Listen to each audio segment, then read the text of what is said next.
Well, good morning, everyone. We just finished our FMM call with the Prime Minister. Had the discussions regarding President Trump's comments yesterday. You know, we all agreed that we got the best of a bad deal, which, in my opinion, is still totally unacceptable. The only thing that's acceptable is zero tariffs.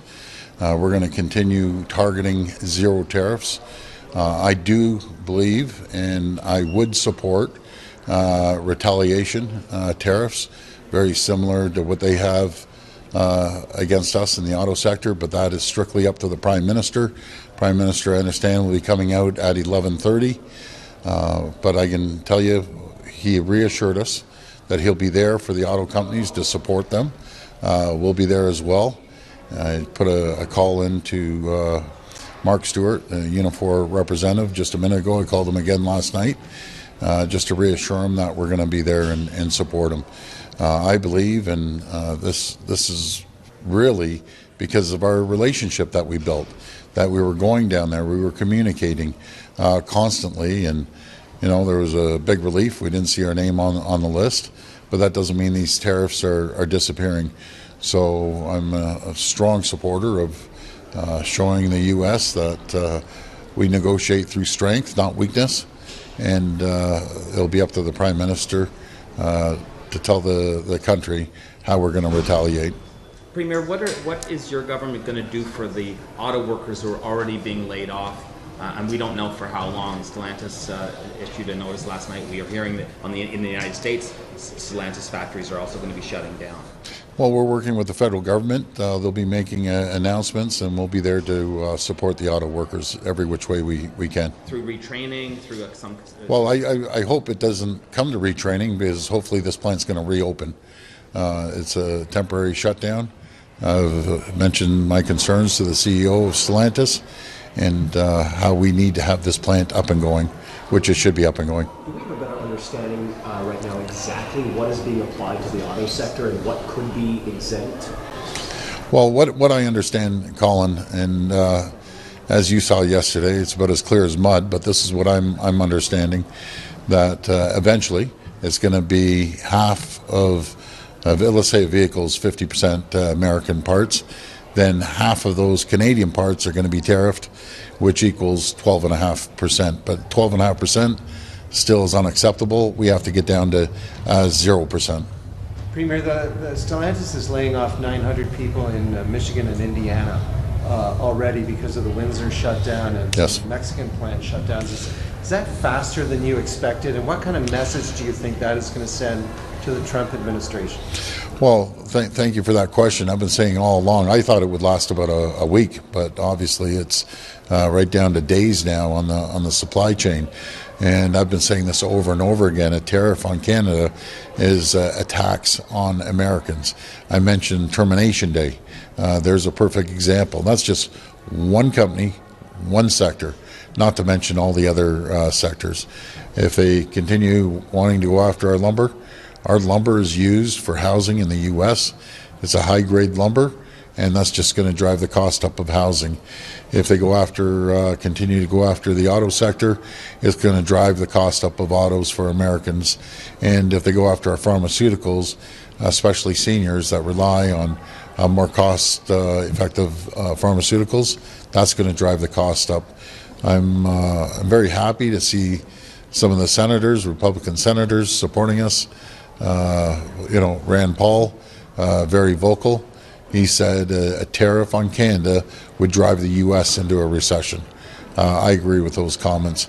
I'm glad that we're bringing the temperature down. It was absolutely essential that everyone just cools out a little bit and thinks straight. Because as the president mentioned yesterday, you saw the list of all the countries. He has bigger issues than targeting his closest friends and allies, but we're going to continue communicating with our counterparts in the U.S., Congress, the Senate, and as well as the governors. And yeah, I'm sorry, go ahead. No, go ahead. What's on the table right now for Ontario potential retaliations? Well, something. I'm going to let the Prime Minister respond to that at 11:30. On Ontario's side, we're still going to keep the alcohol off the shelves, and that's one of the impacts. But as you can say, it's an irritant. Are you calling for a stronger response than what we're going to see from Mr. Carney at 11:30? You said you supported a strong response, but you're not telling us what he's going to do. Yeah, just to be fair to the Prime Minister, I think it's a fair response. I appreciate all the support across the country, and it's every Premier. There's no exclusions. I'm glad to see the support of premiers out in the West as well, because I think it's a measured response. And that's what we need to do. Premier, are you going to be continuing your own discussions with Howard Lutnick and his team, or are you sort of taking a step back and deferring to the Prime Minister on this? Well, we're all working together. We're working with, Secretary Lutnick. We had great conversations with him. I spoke to the Prime Minister late last night, along with Dominic LeBlanc as well. It's really a Team Canada effort right now. We're all working together. The Prime Minister actually encouraged all the premiers to continue the consultation, collaboration with their counterparts in the U.S. And I think that's so critical that we continue to do that. And Premier, it seems like you've been you've been working closely with Mark Carney, and you had mentioned that your MPPs would be too swamped to do anything in this election campaign. Yes. At least yesterday, that did not seem to be the case with Caroline Mulroney. I'm just wondering if she sought your permission to endorse retaliate, if you gave it, and also what you make of your campaign manager's recent comments towards the CPC. Yeah, so twofold. I said it's really up to the MPPs what they want to do. Caroline called me. I think the world of Caroline, by the way. She does an incredible job as President of the Treasury, and asked me, and that's up to Caroline, and good for her and everyone else. But we need to focus on our job. Our number one job is to make sure we continue to protect the people of Ontario, focus on the tariffs. I do want to make a comment about the outages right across the north. It's heartbreaking. You get these messages, and I'm getting like every 15 seconds messages. We have now 3,700 boots on the ground from all over. I want to thank, which I did, thank Francois Legault, Premier of Quebec, for sending Quebec Hydro, as well as Scott Moe over in Saskatchewan, and everyone from Windsor Hydro to all the way up, all the GTA and in Toronto. We've reconnected over 800,000 homes, and we still have right around about 190,000 more to go. We're working full out.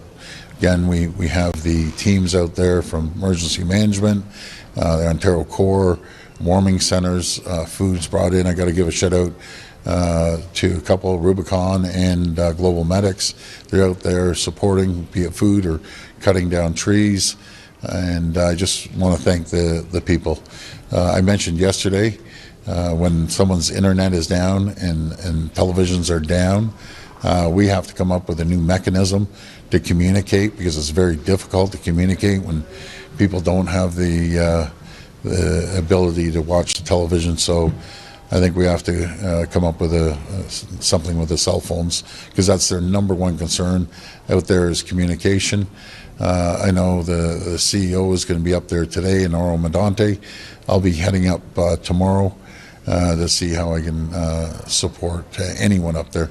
This is the last question. Yeah, go. On the auto tariffs, the American president has made it very clear that he wants to relocate manufacturing to the United States. I know it's 12%, not 25%, but where do you see the threat level right now when it comes to those tariffs in the auto manufacturing sector? Is the threat still fairly high in your view? I think the threat's very high. Even at 12.5%, these auto companies aren't making money hand over fist. They're basically trying to get by day by day and keep their people employed. So our goal is to continue negotiating down to a 0%.